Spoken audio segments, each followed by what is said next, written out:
I've got to see. I've never seen Stefanski's offense. I don't know. I don't have any idea what he's going to run or what kind of concepts he's going to put out there on the field. I do agree Baker Mayfield has seemed to regress. That team's got a lot of options, so I doubt Donovan Peoples would see the field that early. I'm a little shocked he lasted this long. His overall raw talent, and his athletic body just seems like he would get picked earlier than this. Yeah. But he must have some issues that I just am not able to get to personally without seeing these interviews and blah blah blah and things like that. But the guy's just pretty raw, and I think that's what most teams saw, and they weren't willing to risk it that early. Yeah, that's true. Let's go back to the 49ers and their history of tight ends since 1981. Charlie Young, John Frank, Brent Jones, of course now George Kittle, and what hasn't George Kittle done? But then they snatch another tight end in Charlie Warner. I mean, Kyle Shanahan is trying to kill the NFC with tight ends. Again, I think it's just I think it's his offense, and I think it again just bodes to what I said earlier. He will scheme guys open. He's going to get guys open in his offense. So if you can excel after the catch, I think you're gonna do well there. And they found another guy here in this tight end who moves well after the catch. So I think that's what Shanahan's always going to target. and he's targeted quite well. Ross Dwelly stepped in for George Kittle for the 2 games that Kittle missed with an injury. Had a couple key catches against Arizona. But you know something? Who do you think right now? Give me your top 5 teams that you think won the draft, have instant great players. If not instant, then they will fit in throughout the course of the season. Give me your 5 best teams that won in this draft. Okay, well, I liked Kansas City's draft a whole lot. At the top of it, I think they got 3 kind of immediate impact players. Clyde Edwards-Helaire we spoke about. Yeah, it's a luxury pick, but again, I think it's a pick that's going to pay a lot of dividends. He's an extremely good receiving back. I think he's going to fit really well into that offense. Willie Gay Jr. out of Mississippi State is probably the second best linebacker in this class, but he punched his backup quarterback and cheated on a chemistry exam. so he's gonna drop down, which makes sense. But all the talk around the draft was, this guy's really, understands how he made a mistake and blah blah blah. So I think he grew from that, and I just love that talent there. So I think Kansas City did a really good job. I think Minnesota did a really good job too. Justin Jefferson was, like we talked about, immediate starter. Jeff Gladney is an immediate starter, a perfect Mike Zimmer corner. Ezra Cleveland, I think, can step in at left guard, and then eventually when Balaga leaves, which will hopefully be next year, he moves over to left tackle. Then he immediately moves over to left tackle. Do I detect a little bit of hatred in that statement? I mean, Brian Bulaga is terrible. I mean, let's be real. I think every Minnesota fan would agree Brian Bulaga needs to be off that team. Yes. And then Cameron Dantzler in the 3rd round, I think, was a really good get. Any kind of SEC corner that succeeds in the SEC, I'm going to be a big fan of. Yeah. I'm going to homer pick here. It's not extremely homerish. I do think they had a great draft. Tampa Bay. Right. Like I said, Tristan Wirfs was an incredible get. I think Antoine Winfield Jr. is a stupid good player. Yes. I mean, I think he was a top 20 player on my board. So to get him where we got him was fantastic. Keshawn Vaughn, I'm not the biggest fan. Like I said, I didn't like really any running back in this draft. So I'm not the biggest fan of Keshawn Vaughn, but he's better than Ronald Jones, I guess, or he kind of at least brings the same thing. So, I mean, I'm going to call hate where there's hate, but the other 2 picks, do. and then Please do. And then I do it all Tyler the time. Johnson. I do it all the time with LeBron James, and I get so much pushback. It's not even funny. I mean, LeBron James hatred. We'll get that too. I mean, that's a whole episode. If you want to go there, that's a conversation. That's a conversation and a half. I'll have to have you back on for. Oh, for sure. Because a quick sidebar. I've had so many people tell me I need to evolve when it comes to NBA basketball. I hate to say this, but when you get spoiled by Magic and Bird and MJ and Abdul-Jabbar and my first favorite player of all time, which is Julius Erving. Also, sharpshooters like Ray Allen and Reggie Miller. Shout to my wife again. You kind of get spoiled. You get spoiled, man. We would have a great talk because I think the modern day guys would run those old dogs ragged. So we would have a good talk, man. Absolutely. Taking a look at the draft in the later round, we're looking at round 7, and San Francisco's at it again. There was a name in wide receivers in the SEC that was buried for a while because of the young guns that came up. He's now in San Francisco. Jawan Jennings is now with the 49ers. So they're still wheeling and dealing, man. And for everybody who thought that they wouldn't have that many picks, with the ones that they have, they've scored big. I mean, again, I'm gonna sound like a broken record here, but guys that excel after the catch. Jawan Jennings had the highest broken tackle percentage of any wide receiver in the entire nation last year after the catch. Well, the guy just is a monster. He's a running back after he gets the ball in his hands, right? And I mean, that's huge. I mean, again, that's huge. Ignore the numbers. I understand he ran a 4.7. Womp. I understand he didn't even jump 30 inches in the vertical. Womp. but I mean, you put the guy's tape on and you watch him run after he catches the ball, and it's special. It's really fun to watch. It really is. You know, to get him that late, you can't. I mean, that's a great get. So Jawan Jennings.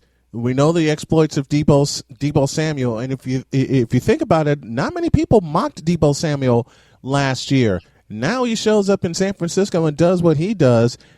The 49ers are busy stockpiling at every important position to make sure, you know, they stick around for a while, and it's not just a 3 to 5 year window. They're really stockpiling at every key position, man.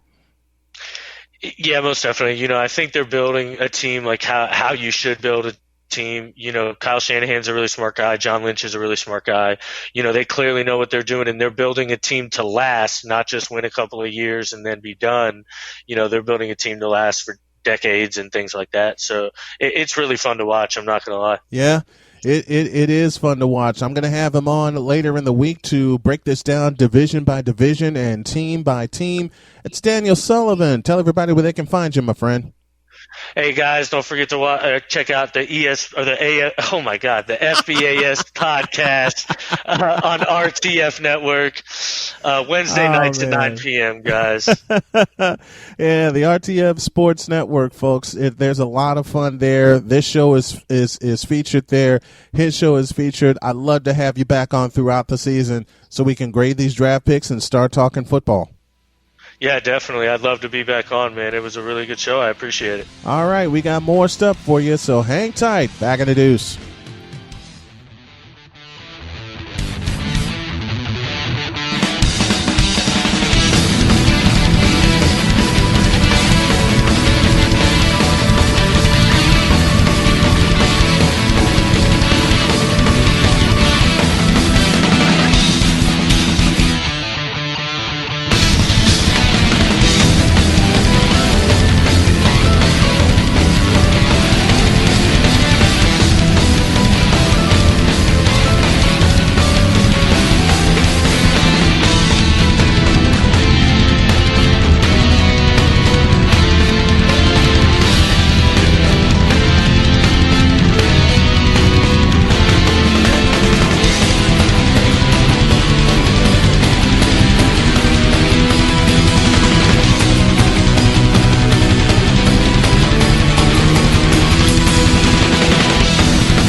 You're tuned in to the Daily BS.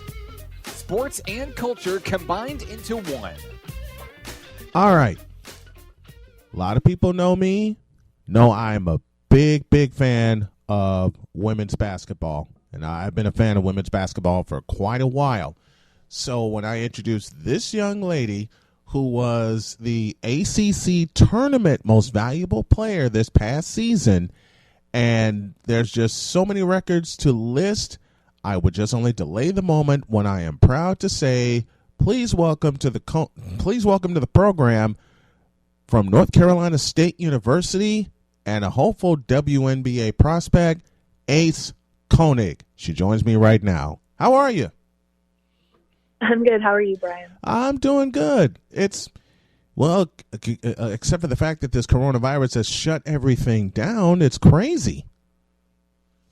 I know. It's being cooped up in the house, especially with no basketball to watch, is difficult.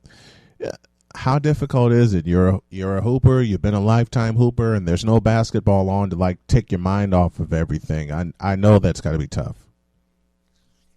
Yeah, we're starting to get creative in the ways we entertain ourselves. There's lots of working out, but playing board games and trying to watch as many shows as possible just to get the day going a little bit. Yeah, it's really, really tough with everything going on. Tell me about this past season for North Carolina State. Very special season for you guys. You're the ACC tournament champions, and then just when things seem to get on a roll, and this happened to a lot of teams, the coronavirus just shut everything down. I mean, what's that do for your momentum? We were really excited, especially coming off of that ACC championship. Like you said, we just thought we had a lot of potential and a lot of basketball left to play to show off that potential. We were a young team and we were really hitting our stride. So we were super excited to be able to go into the NCAA tournament and hopefully make a deep run. And, we were heading into practice to prepare for the tournament when we found out, and we weren't allowed to practice because the ACC had said, the coaches aren't allowed to host anything. You guys need to go home. But as a team, we decided to stay and hosted our own little practice without the coaches there and scrimmaged for a while to say our goodbyes. And we wanted to have a few moments of Reynolds Coliseum. I think I know the answer to this question. Was it tough saying goodbye to your teammates with everything being on hold and being up in the air? Definitely, because you don't really get that same closure. Usually, there's a game and you either coming off a win or a loss, obviously, but you have that travel back, then you have the rest and let go slowly. But instead, it was kind of like campus is closed, everybody needs to go home. You don't get that closure because suddenly everybody is scrambling to get home, and all of a sudden you guys are all in your respective hometowns without really the chance to have had that closure. Yeah, and the closure has got to be the toughest part. Again, mixing in the season finish, you guys winning the ACC tournament, looking to make a deep run. Your name pops up in the WNBA draft, and you don't get drafted, which kind of disappointed me because I was looking forward to your name being called, but it wasn't called. What would be the next step for you? It's definitely a different type of scenario than people are used to, especially with the pandemic. You don't really have any solid answers right away because you're not sure when you're going to be able to go places and whether or not leagues are going to start up again. So right now we are focusing on finding me the right fit overseas, finding a team where I can really grow that skill set and be ready for whatever opportunity I get in the WNBA when it presents itself. There's always injuries. There's always unfortunate circumstances. And it's just about being physically fit and prepared to take advantage of those opportunities when they come. One of the best three-point shooters in the ACC, Ace Koenig, joining me right now. Who are some of the players that you look up to in terms of how you shaped your game? There's so many fantastic players. I actually grew up in a family of basketball players. So my very first role models were my aunts and my uncles and my mother and father. So those were the very first people before I even really knew how big a sport basketball was when I was just a little kid. Those are the people I got to watch day in and day out play basketball and do well at it. So they would have to be my first role models. And then beyond that, you look to the pros, obviously the greats like Sue Bird and Diana Taurasi, definitely would shape that. But I'd have to say my all-time favorite basketball player would have to be Magic Johnson. Wow. Now that's a role model. You mentioned two others, Sue Bird, Diana Taurasi. What do you take from their games, and what do you take from Magic's game to shape into yours?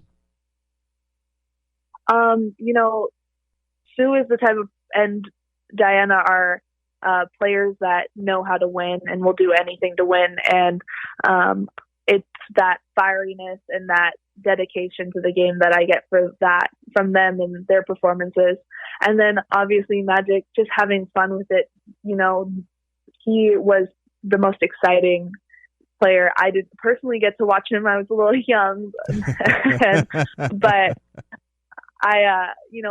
being able to look back on his games and when they air them on TV, he was just the most entertaining person to watch. You could never guess where he was going or what he was thinking. And that's what made basketball fun at a young age. And I think that he would just shape me and showing me that it's about enjoying yourself too. Are there any NBA players that you look at now to try to get a little bit more help in shaping your game? You look at all of these fantastic players. You look at Steph Curry and LeBron James and Kyrie Irving and Kevin Durant, and they're all fantastic. But at this point in my life, I'm trying to emulate the greats on the women's side more so than anyone.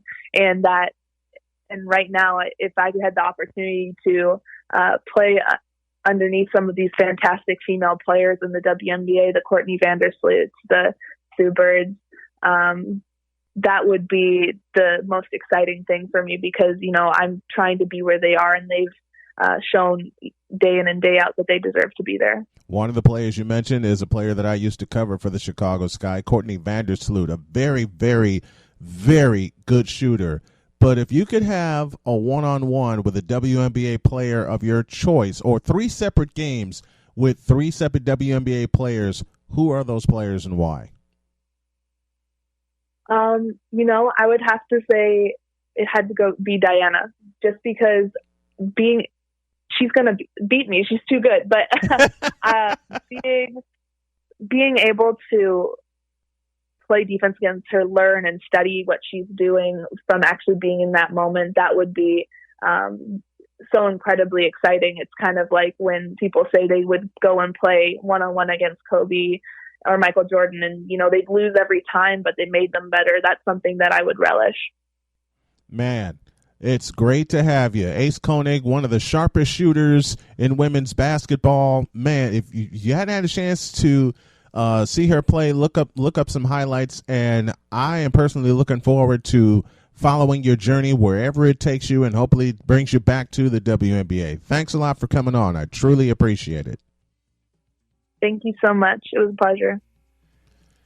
That'll do it for this edition of the Daily BS. I want to thank you all for listening. Thank you to my wonderful guests, and I want to thank you, the wonderful fans that have tuned in the region, across the nation, and around the world. Want to sponsor this here program? Drop an email to snowmandigitalmedia@gmail.com. That's snowmandigitalmedia@gmail.com. And also, you can find us on snowmandigitalmedia.com for a great replay of this show. And don't forget, the snow is melting and it's starting to warm. Is this for the new commercial? This is the new commercial. We're recording. Why is it you always cut me off? Guys, calm down. Let's just start it over. It's too late. We have to start our show, which is Twist, the weekend sports talk, where you can hear banter like this with sports and interviews. Hear us on the RTF Sports Network, Mondays at 8 Eastern. Also, like our page on RTF Sports Network and check us out at rtfsportsnetwork.com. What's going on, everybody? Whether you're practicing social distancing, of 6 feet up to 6 miles, you can still party with On and Off the Field, where you can listen to the best NFL and charity-based podcasts out there on the RTF Sports Network. You can follow them on Facebook or go to rtfsportsnetwork.com and check out the show Thursdays from 4 to 5 p.m. Eastern Standard Time. Coming up next on the rtfsportsnetwork.com radio network is the March show of the month, NAN Sports, with your hosts, Nick and Nolan. Stay tuned. When I woke up this morning, I was feeling pretty dangerous. About the past and about the people. Welcome back to Draft Ice. We're back. We're here. We're doing it again and again and again. But guess what? It's over. It's over. This is the last episode of not last episode of Draft Ice, but the last episode of the draft, right? Our last recap. The Green Bay Packers and the Denver Broncos.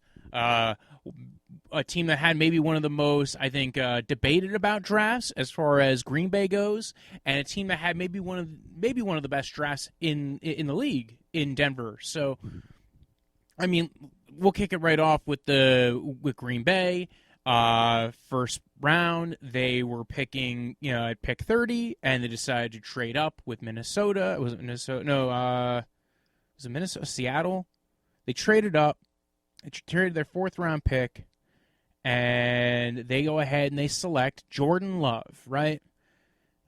Quarterback out of Utah, big, strong, athletic quarterback. Played much better in 2018 than he did in 2019. There was a coaching changeover, some talent changed over as well. Kind of a similar story to Josh Allen, but also a similar story to Deshaun Kaiser and a couple of other guys who have been hit or miss in the NFL draft. So this was kind of a big thing to a lot of people because they're going like, a similar thing happened with Aaron Rodgers when he came in with Brett Favre. Brett Favre was there, stayed there for 2 more years. The big difference I think a lot of people have been making, I don't think this really holds much water, is, they traded up. They traded a first round.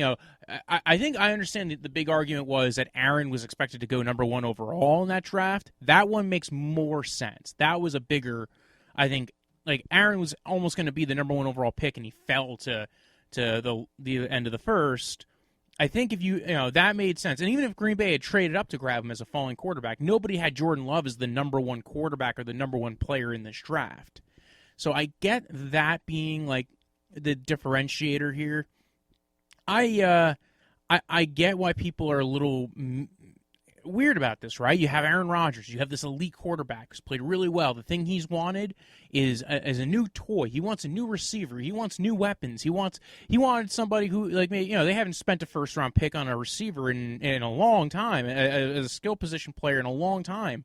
The last receiver they drafted really high was Devontae Adams. He was in the 2nd round. That was almost 6 years ago now. So...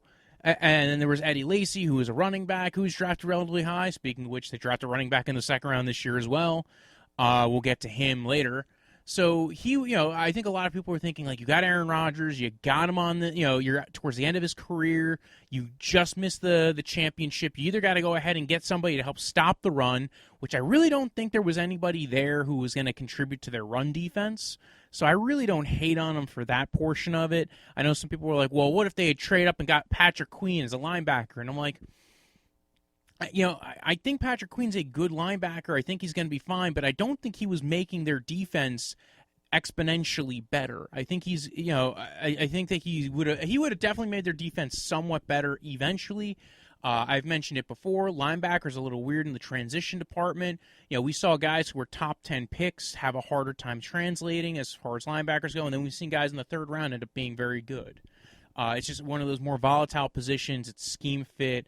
It's can you digest the playbook, and can you get used to NFL speed, and does your speed translate?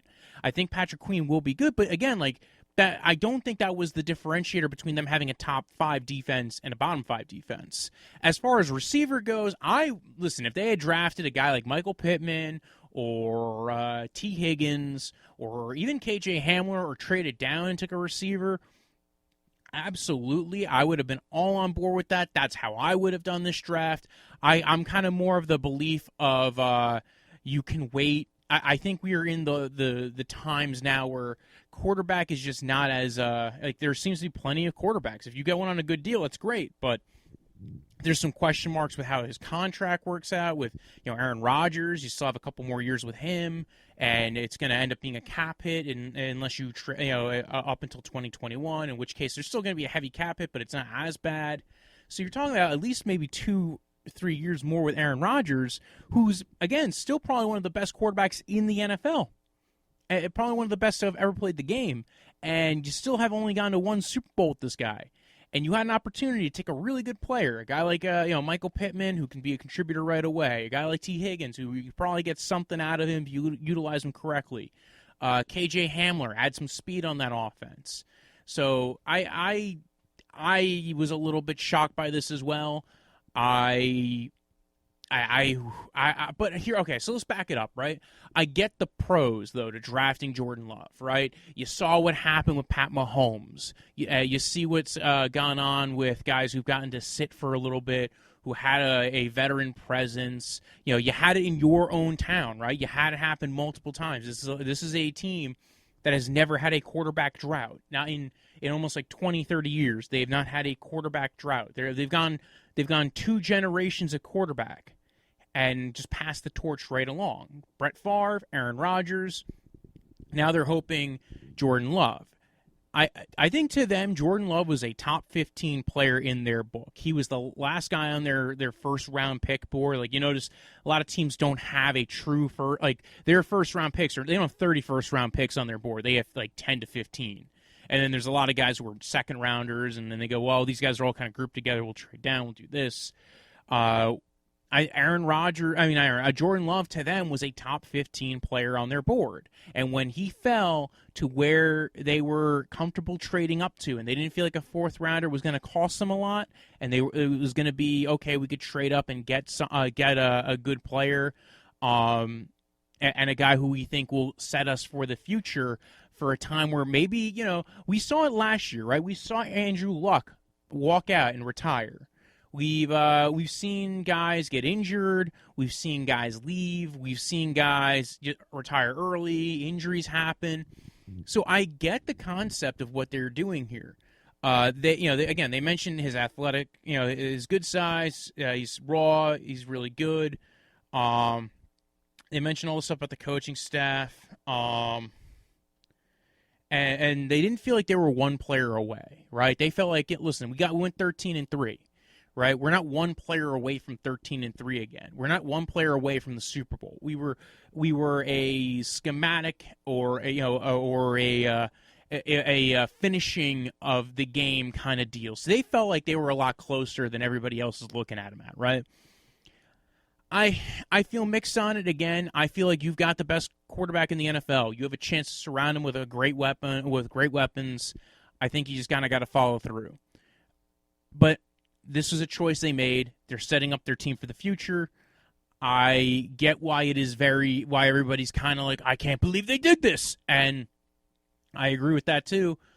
But listen, there's other ways to build your team than just through the draft. They did sign Devin Funchess. They have guys who have been on their team for a few years now, right? Equinemius St. Brown, Alan Lazard, MVS, Marquise Valdez-Scantling.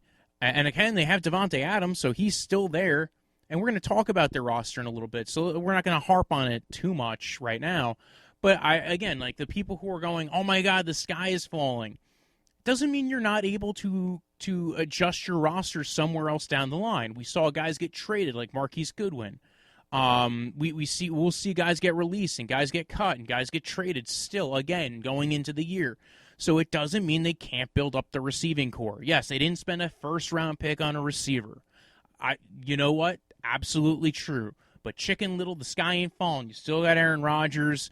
I actually think I'd be a little bit more worried about the offensive line, just because you don't know what you're going to get with Rick Wagner and a couple of the other guys you have on the O-line. But it's still a good O-line. But we'll talk about that in a little bit. So Jordan Love, the biggest surprise, not the biggest surprise, I think the biggest surprise was Jalen Hurts in the second round of this draft, but one of the bigger surprises in this draft, trading up, taking him. So start with their second round pick, A.J. Dillon, running back out of Boston College. He's a big man, a lot of speed, a lot of straight line speed. He's a downhill runner, but he kind of has that thing of they were a big fan of him, right? That you look at his measurables, right? 6 feet, 247, ran a 4.53. They want to use him as like a downhill, pound it, kind of Derrick Henry-esque kind of running back. I think his problem, like the things that people kind of see on tape that they're a little bit worried about, are the same things that people complained about Derrick Henry for, is that he's not really truly always playing to his size, and that he's not utilizing that power to their ability. But very much, like, as far as measurables go, almost exact comp to Derrick Henry. But again, he wasn't utilized a lot in the pass catching game. They said they felt okay with that. They felt like between the combine and their meetings with him, they were able to get an idea how they can utilize him in the passing game, how he translates. So again, they said he was underutilized. They feel like he could be used in that capacity as well. And again, he's a big guy with a lot of speed.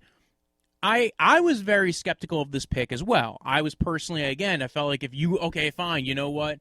I felt like they should have went the Eagle route where, say, you know what, yeah, you took Jordan Love, but you better spend every chance of the rest of your draft trying to go ahead and get, some weapons around Aaron Rodgers because you don't know how much longer you got him for.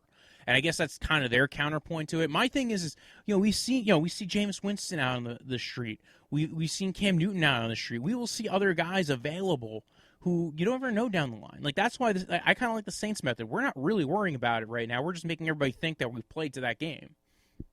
Regardless, A.J. Dillon kind of is like can be kind of what they had when they had Eddie Lacy, right? This big, bruising back, very athletic, very good speed. I don't have my notes on him. I should have pulled those up. But he was when I watched him, I didn't feel like this was a guy who I was really eager to go grab compared to some of the other players that were in this draft. But if they utilize him correctly, they feel like they can get something out of him. Like I said, running back is a position that translates relatively well from college to the NFL. So if you feel like you've got a star in a guy, you're not really super questionable as vision, which again, if you feel like you could utilize him, I understand it. My big problem is that I feel like this was a position where they had mentioned, I think in some interviews, this wasn't actually the interviews that this is something I had read. It wasn't something I had watched in the interviews that I watched. There was a mention that they did try to trade up, but they couldn't trade up without sacrificing picks next year, to which I said, well, that was your mistake. You traded away a fourth rounder, which would have been the thing to help you get up in the draft where you were in the second round. You could have let Jordan Love fall, but apparently they didn't feel comfortable with the guys who would have been there at 30. I get it. We're not going to keep harping about the Jordan Love pick. I feel like a lot of people were not huge fans about it. I have come around to it a bit. I feel like there are ways that they can build around Aaron Rodgers still, like I said before. And this is another aspect of building around Aaron Rodgers, right? You're not going to keep both Jamal Williams and Aaron Jones. Aaron Jones, you kind of want to utilize more of his receiving ability, right? He was so good as a pass catcher, as a weapon, and they were able to utilize two running backs really well. So one of those guys is walking next year. You're not paying both of them, and they really like having two really good running backs who are versatile, who can utilize their ability to get out in space. So I think they would want to utilize having Aaron Jones and A.J. Dillon at the same time. So, and there's even been talks right now about an extension with Aaron Jones. So I kind of don't mind this pick.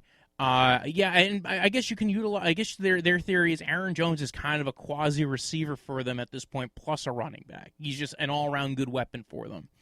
So now you got those two guys, and then they go offensive again in the third round, right? Which is weird because I think a lot of people were confused because they thought they were gonna go more defense.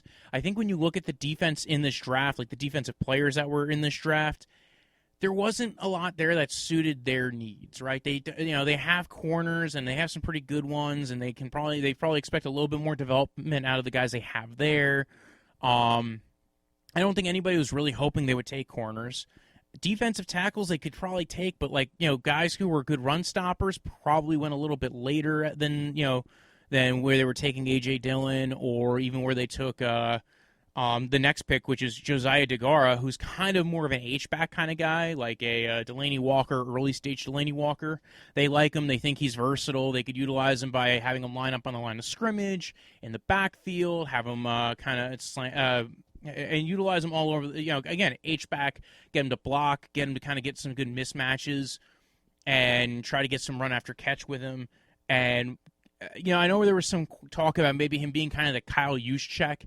Just he's another piece. He's another weapon. They you get a guy like him, get him out in space to block. They were kind of talking about. They're like, listen, he might not be a great guy on the line of scrimmage as an inline blocker. He can do that a little bit, but he doesn't really have the size for it. What we're going to utilize him for is maybe get him out in space and get him to block. So, again, they run a lot of outside zone. Now you have him more as a fullback, get him up there, and he's kind of like a quasi-fullback, H-back tight end. So they met him at the Senior Bowl. They really liked him. They liked the way they can utilize him. He's more receiver than blocker, they said. But, again, that versatility of being able to block and be able to block really well in space is going to help get your running backs to be able to break free even further. And that's really the plan there. They're utilizing the hey, we want to break, massive yardage. We want a guy who's going to kind of give him a mismatch. If they go ahead and stick a linebacker on him, he's going to get separation. We could throw it to him. If it's going to be a corner, well, guess what, man? He's going to bully some of these guys out, and we can run the ball. So I thought that was a good pick. I think a lot of people actually like I know some people were like, well, fullback, they're going to utilize him as a fullback, so isn't that kind of high to take a fullback? And it is, but if you're looking at him as strictly a fullback and not an offensive weapon, like, again, Kyle Juszczyk, we saw Kyle Juszczyk get one of the biggest salaries for a fullback a few years ago for the 49ers, and he has been a chess piece for Kyle Shanahan. So this is very much the same thing. We saw, another guy, the Patriots used to use Mr. Hernandez kind of in a similar way, and I think that's kind of what they're going for. They're going not for, the murder and everything.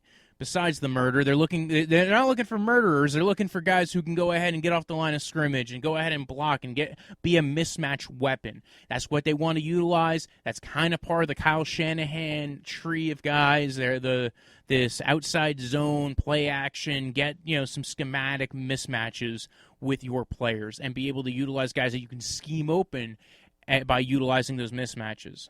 So day one and day two, again, I think there was a lot of controversy about the Green Bay Packers day one and day two picks, right? Running back in the second round, quarterback in the first round. And actually taking running back in the second round is not that big of a deal. I think people have been overblowing taking running backs early. Like, I remember the rule used to be don't take a running back in the first round. Now you're not allowed to take a running back in the second round, really? How long does this rule go on? You're not allowed to take running backs at all in the draft? That's kind of stupid. It is very stupid. You can't be so completely like we're just flat out not doing this kind of deal. There is something to be gained from some of these players. Now they might not, again, let's move on. So day three comes along. They no longer have a fourth round pick, so they're not picking until the fifth round. They take Kamal Martin, 6'3", 240, played a lot at Minnesota, excellent size and length, can run. Dealt with injury. It's probably why they got him where he was, but he's healthier now. And when you look at his 2018 tape, he's another one of those guys who played better in 2018 than 2019. That seems to be this kind of trend for the Green Bay Packers, is that they're going for guys who did better in 2018. They felt like 2019 was a mulligan. Not every guy, but like one or two guys. Then you go ahead. They drafted a couple of offensive linemen. John Runyon out of Michigan, left tackle at Michigan. Interior offensive lineman, Jake Hansen out of Oregon. He's going to be kind of more center guard flexibility. And they also took Jonathan Garvin at the end. He fell because of injury. They felt like he actually could have went higher. This is a team that, listen, their offensive line is aging out, and a lot of the guys that they've had on their O-line were late-round picks. So, again, as you continue to draft and develop, you lost Bulaga, you come in, you sign Wagner in free agency, and you're hoping he's going to compete for that right tackle spot. They're looking to go ahead and try to churn the roster and get some young guys who can be, depth pieces and then hopefully develop into true starters. So looking at this team, again, you got Aaron Rodgers, you got Aaron Jones, you got Aaron and Jamal, right, out of the backfield. Jordan Love's not doing anything this year. Don't worry about it. I don't think they're pulling him out and doing all the Lamar Jackson stuff that they were running down in Baltimore when Lamar Jackson was sitting behind Joe Flacco. Wide receiving core, Allen Lazard's coming back. Devin Funchess got signed. Devontae Adams, the star receiver of this team. Marquise Valdez-Scantling, James Kumaro, Equinemius St. Brown, who we really didn't see last year because he had an injury. I believe Jay Sternberger's coming back. He's coming off of injury as well, but they feel really good about him. Josiah DeGara's coming in. Remember, they let go of Jimmy Graham. They still have Mercedes Lewis. They brought him back. Running back room is pretty deep here. And then you look at their O-line, right? Eggleton Jenkins, David Bakhtiari, Corey Lindsley, right? Those guys are all coming back from last year. Billy Turner, guy who they signed last year in free agency. He's returning at right guard. Rick Wagner is plugged in right now for right tackle. But again, you have Alex Light. You've got Lane Taylor, who again really hasn't played super well, but has been a good has been an okay to solid backup. Has played when Bulaga and Bakhtiari couldn't play. So you're going to have a competition for right tackle, and you're hoping that one of these guys steps up. But offensively, they got most of the same guys back, right? So they should be good offensively. It's going to be year 2 in this offense. They're going to be able to pull up and start adding in the little bit of wrinkles that you get when you're year 2, year 3 into an offense, right? The stuff we're seeing from Kyle Shanahan now, right? He's got that thing established for 3 or 4 years. That's why, that offense was scary because that defense was scary. That defense was scary because that offense was scary. It was kind of a good mix and match. They were able to be potent because everybody had been there for 3 or 4 years. Now you're on year 2 in Green Bay. This is going to be a good offense. I know the FPI power rankings came out and they had Green Bay very low. I think they're underrating Green Bay. So look at the defense. Kenny Clark still there. Dean Lowry, Tyler Lancaster, Preston Smith, Zadarius Smith, Christian Kirksey's now the linebacker there as well. I believe they still have that the guy who they drafted early last year with one of their first round picks, Rashawn Gary. They have I mentioned Zadarius Smith. They have Oren Burks. So, again, they lost Blake Martinez and B.J. Goodson in free agency. They decided to bring in Christian Kirksey. And the reason why they went right after Christian Kirksey and Rick Wagner in free agency made sense. These guys won't count towards the comp pick formula. You're going to get a couple of extra picks next year because you lost Rick Wagner and Blake Martinez, and they signed big contracts. So they're probably going to get a third or a fourth out of those guys. Maybe a third and a fourth, depending on how much they play and how long their contract is and how much they got paid. So, defensively, again, it's a lot of the same guys are coming back. Zadarius and Preston, Lowry, Kenny Clark. Rashawn Gary needs to take that step forward, right? Big athletic kind of defensive end. I think he's going to, I want to see how they utilize Rashawn Gary in year 2. Christian Kirksey, I think he can rebound and be a solid linebacker for him. Used to be a Cleveland Brown linebacker. They released him, and then he came over here.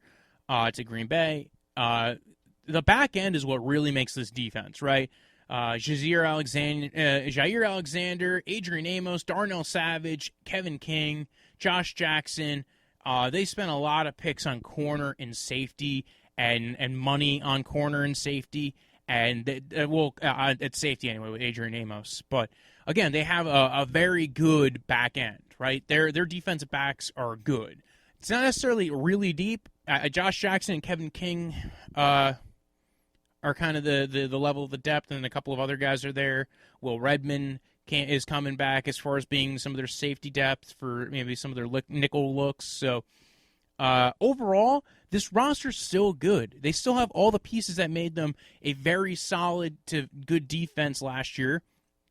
And actually, in the beginning, they were way more than solid. They were just destroying teams. They were really good at the beginning of the year. Their defense was holding everybody down while their offense learned to take that step forward. Then everybody started learning the offense, and the defense started taking naps. So it's kind of how it goes. So now you're hoping, hey, the defense is all healthy and going to be together. The offense is going to be, more in tune. I think this is a team that's going to be back in the playoffs. I do. I think it's a little, I do not think they're going to take a total step back. I think it would be ridiculous because you still have the greatest of all time, Aaron Rodgers. Like, again, one of the greatest, of course. So there you go. I think their division kind of leaves it open for them, right? You have whatever's going on in Chicago. You got Minnesota's kind of churning their roster. I think they're going to have a what's it called? A gap year, if you will. Like, they're going to go ahead and go take a trip to Germany and meet a nice little French girl and hook up with her and get some herpes, come back, and then they'll come back next year and they'll be like, they'll teach you all the new things that they learned from their exchange trip. Anyway, what was I talking about here? Minnesota, might have some exchange trip issues. And then the Lions is the one team in that division I think is going to be a bit of a wild card because we've seen that roster turnover multiple times. A lot of assistants change over. I honestly think Green Bay is going to, I don't know how Minnesota got, the FPI rankings. I don't know how they're considered higher than Green Bay. I'm looking at this and I'm going, this is Green Bay's division all the way. Now, granted, if Chicago can have a functioning offense and a solid defense, again, their defense returns to what it was a couple of years ago, and it very much can because it was good last year. It was good all the way up to a certain point last year. And then, again, guys, you wear out. You're not on the field long enough. You're not able to sustain drives. So if they can get some kind of production out of Nick Foles and Mitch Trubisky, I think that if Chicago's offense is moderately okay and their defense is what it was a couple years ago, it's going to be a good situation down in Chicago. But that's the only team there that I think really scares. Now, again, like I said before, the Lions are kind of the sleeper team there. Chicago, they got to get their shit together. But Green Bay's the only one that I look at in that division and go, everything that they had that was good last year is coming back this year. So I think they're the kings of that division. They're going to probably make the playoffs this year. Again, it was an intriguingly weird, but a controversial draft. It was a very controversial draft. But nonetheless, let's move on, right? We don't need to talk about all that controversy no more. It was a good one. Again, free agency, like we already talked about that. Yeah, we're back. We're moving on from that. So let's talk about the Broncos, right? Cousin Ricky's favorite team. He's been on the pod before. Again, Denver Broncos, I think I like their draft, maybe one of the best of all time. Maybe not the best of all time. But let's go over their free agency, their pre-draft process, because we haven't gone over the Broncos since when our Looking Forward episode came out. Like, we've talked about their moves through free agency and everything and trades. But we really, when last time we did the Looking Forward episode, it was before free agency. It was one of the first things we did in Looking Forward. So they traded for A.J. Boye. They traded for Jarrell Casey. They tagged Justin Simmons. They declined Bowles' fifth-year option. Yeah, I know that wasn't before the draft, but I thought I'd throw it in here right now. They signed Shelby Harris. They re-signed him, got him to a one-year deal. They signed Melvin Gordon. They signed Graham Glasgow. They let Chris Harris walk. They let Connor McGovern walk. They let Will Parks walk. They all go to other teams. Parks goes to the Eagles. Harris goes to the Chargers. Connor McGovern goes to the Jets. Interesting free agency, right? Like, you replaced a lot of pieces, got a little bit younger, actually, I feel like, because A.J. Boye is still kind of relatively young. Not young, but he's kind of in that mid-range for age for corner, like for a guy you want to get a free agency. I know there were actually, funny enough, when we did do the Looking Forward episode, right? We were talking about their potential picks in free agency, and one of the things we were talking about is them going after a corner. We were thinking Byron Jones. And then if you guys follow the Broncos, you might know a guy named Benjamin Albright who tweeted out at the time that he's one of the best beat reporters for the Broncos. So if you want to be high on Broncos stuff, go follow Albright. He usually has some good information, not just on the Broncos, but on other teams as well. And he had tweeted out at the time that they were very much in on Byron Jones. Then they trade for A.J. Boye, but the thing was, before all that happened, we said that that's the kind of guy they want, that Byron Jones would be the sleeper candidate they would be a good candidate for Byron Jones. It kind of came off the whim for them, but it was perfect for what Vic Fangio does. A.J. Boye, same thing, very scheme versatile kind of guy, can play zone, can play man. I think he fits that scheme very well. Again, very good corner to grab, and they trade a fourth rounder for him. and they had extra fourth rounders anyway because they did that whole trade with Emmanuel Sanders. So I think that was a good move on their end, getting A.J. Boye. They traded for Jarrell Casey for a 7th-round pick. They picked up a $13 million contract, whatever his was. That's going to be a nice, defensive line depth kind of guy. He's going to add to having, you already have, you have Bradley Chubb coming back off of an ACL tear. You have, of course, Von Miller coming back, now, but he's kind of in the later stages. So now you're building up around that defense of having, you have Von Miller at outside linebacker, you have Bradley Chubb, you got Jarrell Casey pushing from the inside. You have 3 points of very good pressure on that defensive line, assuming Bradley Chubb comes back at full form. Kind of hard to expect coming off of an ACL tear, but I do believe he tore it relatively early, so he might come back and be relatively full health. So they decline. I talked about Bowles' 5th-year option in the 5th-year option episode, but I thought I drop it here as well for context. And it's just they have not been happy with his performance. Gets a lot of flags, likes to hold a lot, and he thinks he's better than he is sometimes. Shelby Harris, that was a guy who they actually probably thought was going to leave. Didn't have a strong market. Seemed to be a big thing with D tackles this year. Seems to be a big thing with D tackles every year. But he didn't have a strong market, so he came back for a 1-year, $2.5 million deal. Melvin Gordon was one of the big signings in free agency, which I kind of like because you're getting a guy who's who's a good runner, who can catch out of the backfield, and I think they can utilize him in good running out of the shotgun. Can also run which Shermer tends to utilize a lot of. Could also run obviously while the quarterback's under center. So he has very good scheme versatility.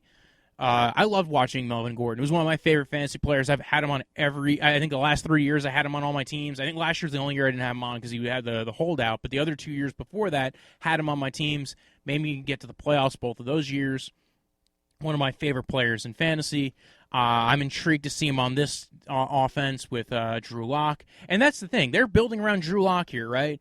With their team, with what they did in free agency, with what they do in the draft. And then they signed Graham Glasgow, which if you see this, I'm going to point this out later on as well, as the guys who they put around on this team, they got some big, strong movers. They're moving to a power run offense, not doing that outside zone stuff, a little bit more gap power kind of guys when you look at the guys that they signed. I say that, and then then I'm going to tell you a little bit of a story about maybe another center they were drafting in this draft that might sell a different direction on this.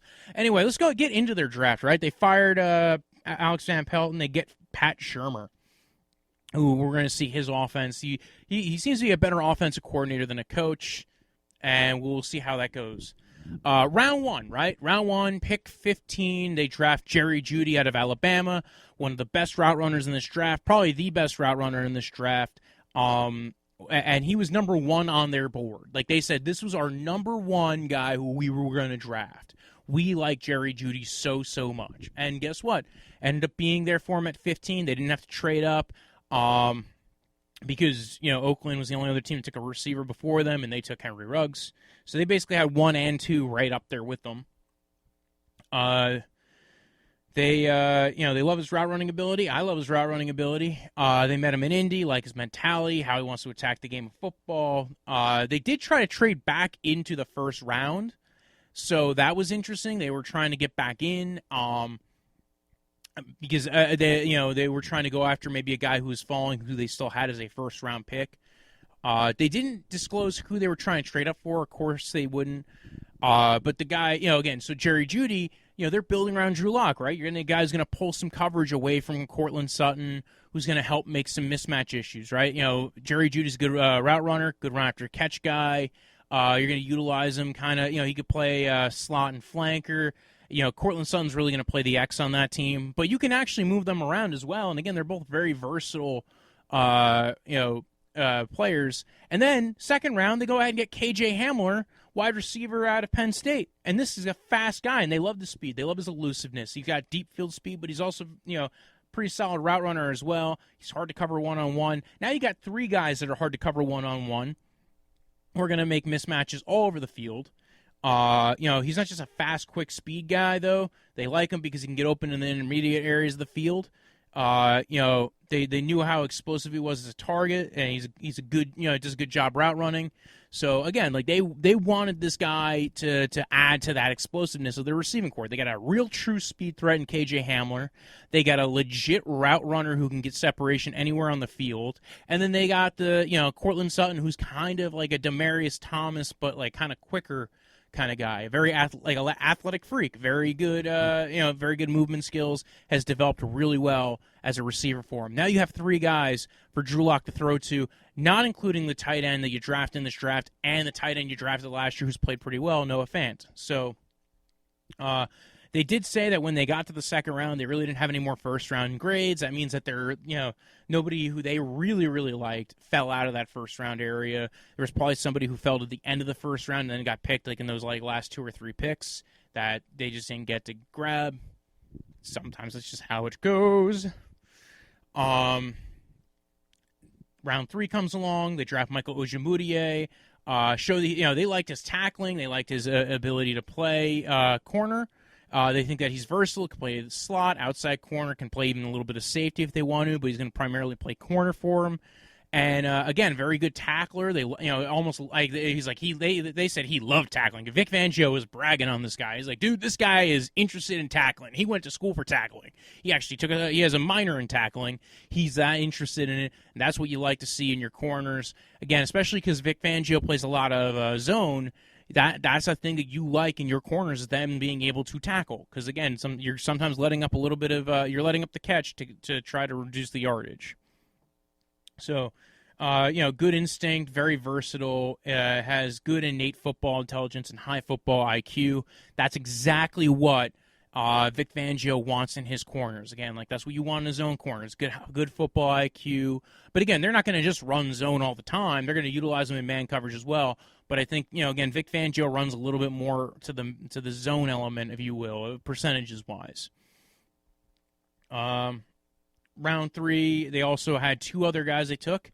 Lloyd Cushenberry, center, and this is what I was talking about, right? They go ahead and they draft this. I think he was kind of a little bit out of his element when he was at LSU, right? They were running a lot more of the Sean McVay style offense, the Zach Taylor style offense with Joe Brady, and strangely enough, I feel like Lloyd Cushenberry fits a more power run scheme. And again, he probably had a better 2018 than he did 2019, because that's kind of not the scheme that he was really built for. He was more for gap power run. The strange thing is, right, there was a story that got released and I mentioned this before on the Jets podcast, was they originally had a deal with the Jets to trade up to get Matt Hennessy, who the Falcons eventually took. Center, I don't have do I have it on? I do have it on here. I don't have where his school was, though. Shoot. Can't remember off the top of my head. But yeah, they wanted to take Matt Hennessy. They were going to trade up with the Jets. Unfortunately, Falcons beat him to it. So they miss out on that guy, which is weird because Matt Hennessy and Lloyd Cushenberry are not exactly the exact same type of center. If I was going more of a zone movement scheme, I'd kind of want Hennessy. And if I'm looking for a guy who's going to be more of a gap power blocking scheme, I'd want Lloyd Cushenberry. They're not. And it's not like they can't play either one. It's just that's kind of how they've been build and how kind of how I've seen them play, as far as what I think that they will do better as when you look at their athletic profiles. He was but Cushenberry was definitely a target for him. They definitely wanted to get another interior offensive lineman. They looked at his versatility, could play center or guard. The physical demand is going to be tough in the NFL. They mentioned he's going to have to learn a little bit more from a scheme standpoint. It's not just going to be like what they were doing at LSU. Vic Fangio sounded a little bit harsher on this guy, and it kind of makes sense when you hear the story about them actually being in on Matt Hennessy. They also drafted D lineman McTelvin Azim. They were attracted to his athleticism, his quickness off the ball. He's good at getting to the passer, and they were saying you can teach run stuffing. It's really hard to teach pass rush. It's hard to get a guy to be a better pass rusher. You can get them to be a better run stuffer and get him to hold up to double teams a little bit more. He'd not hold up to him very well in college, but you can maybe teach that a little bit more. Get him get him into strength training. There maybe some technique, and again, you could utilize that in some way or form. Round 4, they drafted Albert Okwuegbunam out of Missouri, a guy who has played with Drew Lock and, in fact, had a better year in 2018. With Drew Lock, again, another guy we're talking about, had better 2018 than 2019. When he played with Drew, but this is one because his quarterback, who happens to be their quarterback, played with them, and he played really well when he was there. So Okwuegbunam was the guy who kind of blew up the combine. Alberto, he ran a 4.49 at 258 pounds. Pretty nice to see a tight end who can do that.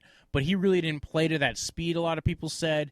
But again, you want to kind of see what he's going to be able to do with now you get his quarterback back, right? Like, again, like a lot of these guys, you see a drop-off because, the new quarterback maybe just isn't getting the ball to them, not good chemistry.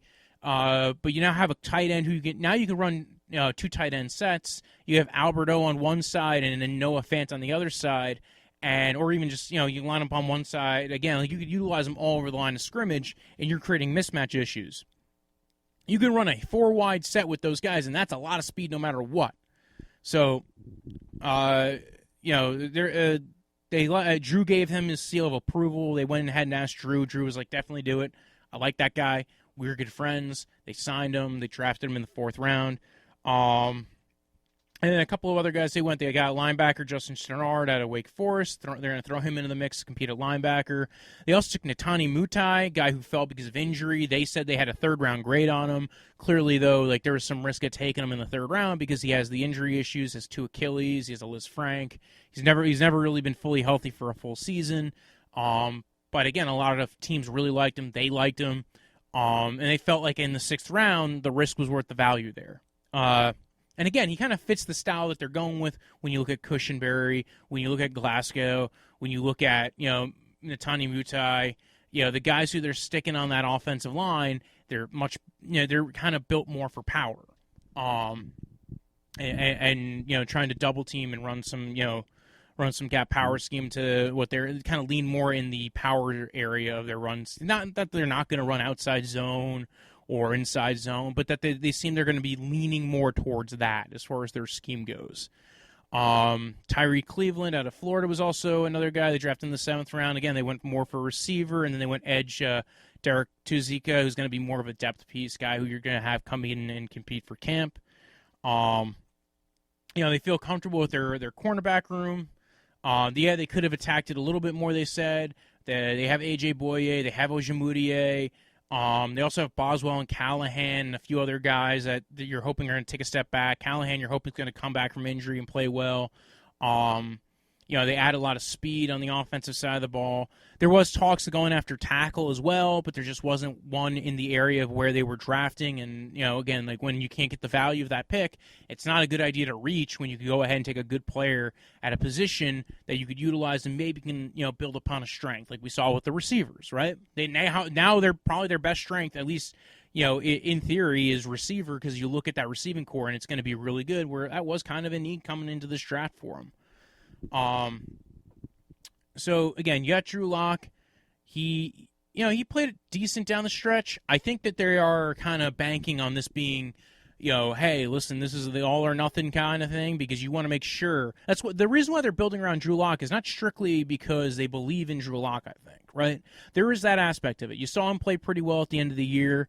I think there's more to it than that. I think it's you need to know. You need to know if you give this guy everything that he can play with, you give him all the value in the world, that he's going to be able to compete.